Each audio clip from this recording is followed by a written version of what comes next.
उपवास हैं, जो प्रभु के लिए उपवास हैं, जैसे एकादशी बहुत जरूरी है, सबको करना चाहिए। 8 साल से लेकर के 80 साल तक के व्यक्ति को एकादशी करना ही चाहिए, और नहीं तो बहुत बड़ा पाप लगता है। एकादशी के दिन अन्न ग्रहण नहीं करना चाहिए। और एक जगह भी गए थे कथा करने के लिए, उनकी पत्नी बोली, महाराज हम तो एकादशी करते हैं, लेकिन जिस दिन एकादशी करते हैं उस दिन हमारे पति को पता चला कि पत्नी आज खाएगी नहीं, तो आज बढ़िया बढ़िया मछली और मुर्गा ला करके बना बना के खाते थे। इन लोगों की क्या गति होगी महाराज, क्या बताएं हम, कि यहां से बोल भी नहीं सकते, वो गति होगी। एकादशी भी नहीं छूटती है, एकादशी के दिन भी खा रहे हैं। लेकिन एकादशी कंपलसरी करना चाहिए, कोई तप नहीं करना चाहता। पवित्रता किसी के अंदर है ही नहीं है, शौचता का कोई ध्यान ही नहीं देता। आप किसी के घर चले जाओ, माताएं बहनें 4 दिन अशौच अवस्था में रहती हैं, जब उनको रसोई में नहीं घुसना चाहिए, किसी का स्पर्श नहीं करना चाहिए, उन दिनों का भी उनको ख्याल नहीं रहता, बना खिला के फिट रसोई में घूम रही हैं। कोई संत महात्मा आया तो उनको परवाह नहीं, उस अवस्था में भी महात्माओं को बना करके खिला देती हैं औरतें। जबकि जब अशौच अवस्था, जब महीने में 4 दिन हम ठाकुर जी की सेवा नहीं कर सकते, उस समय में हमें रसोई में भी प्रवेश नहीं करना चाहिए।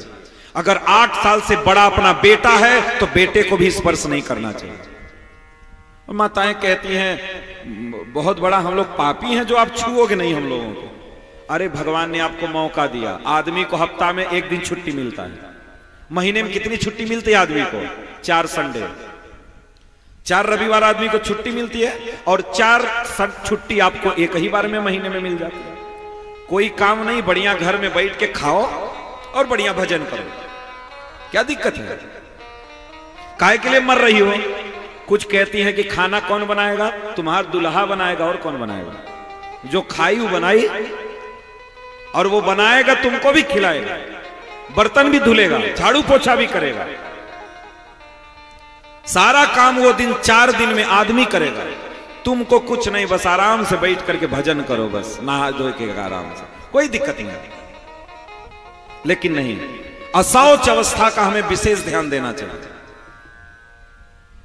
हम लोग शौच जाते हैं, कपड़ा भी नहीं बदलते, कम से कम कपड़ा नहीं बदलते तो कम से कम भैया कमर तक धुल लेना चाहिए।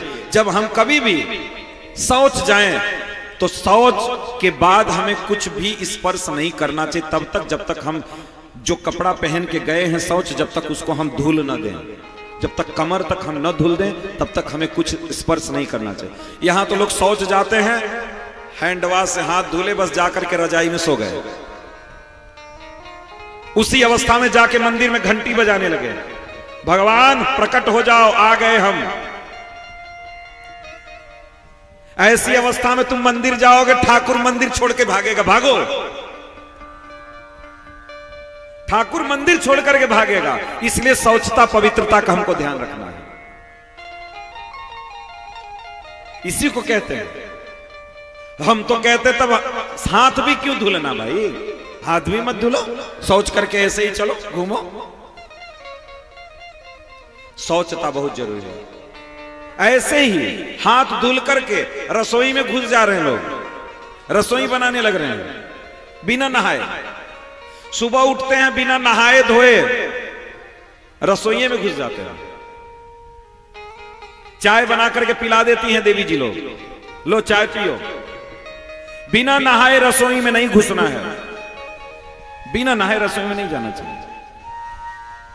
रात को खिलाने के बाद बर्तन धुल करके रसोई साफ सुथरा करके उसके बाद सोना है। सुबह उठते ही पहला काम है कपड़ा लो, बाल्टी लो, बाथरूम जाओ, नहा धो करके कपड़ा बदल करके। यहां तो जिस कपड़े में सोते हैं उसी कपड़े को दिन भर पहन के रखते हैं। जिस कपड़े को पहन करके सो रहे हैं वो कपड़ा सीधे बाथरूम में जाना चाहिए और वो कपड़ा रोज धुलना चाहिए जो पहन करके सोया जाता है। सोने से कपड़ा अपवित्र हो जाता है, अशौच हो जाता है। उन कपड़ों को, जितना कपड़ा पहन के सो रहे हैं उतने कपड़े को हमें धुल देना चाहिए रोज, डेली। नहीं मानते, सुअर हो गए सुअर।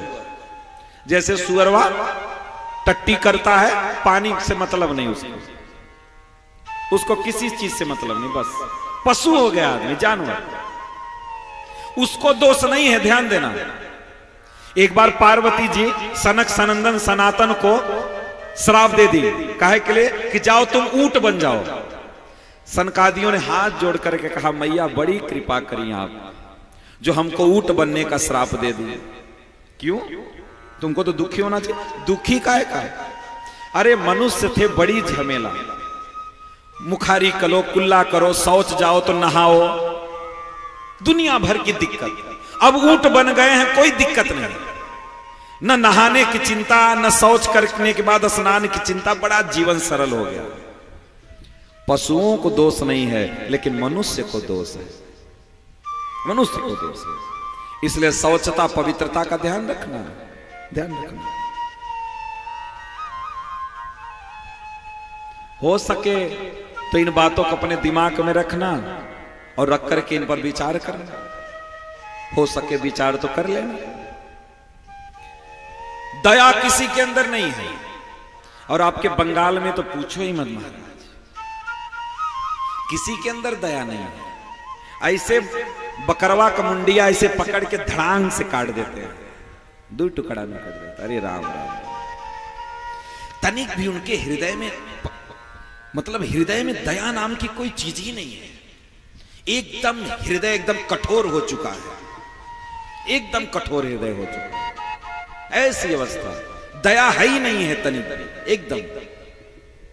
जीव को ऐसे मछली को पकड़ करके खट खट खट खट खट काट के पन्नी में भर के दे देते हैं, ले जाओ। और घर में ला करके देवी जी फ्राई कर रही हैं, आहा, कढ़ैया में तेल डाल करके फ्राई कर रही हैं उसको। कर लो जितना फ्राई करना है, समय आने दो, समय का इंतजार करो, सब पता चलेगा। दया, दया होनी चाहिए। मनुष्य का परम धर्म है दया, जीवों पे दया करो। उसके बाद सत्य तो आपको बताइए, सत्य तो थोड़ा थोड़ा है, कहीं कहीं देखने को मिलता है। ये धर्म के चार पैर, ये चारों पैर धीरे धीरे करके खत्म। महाराज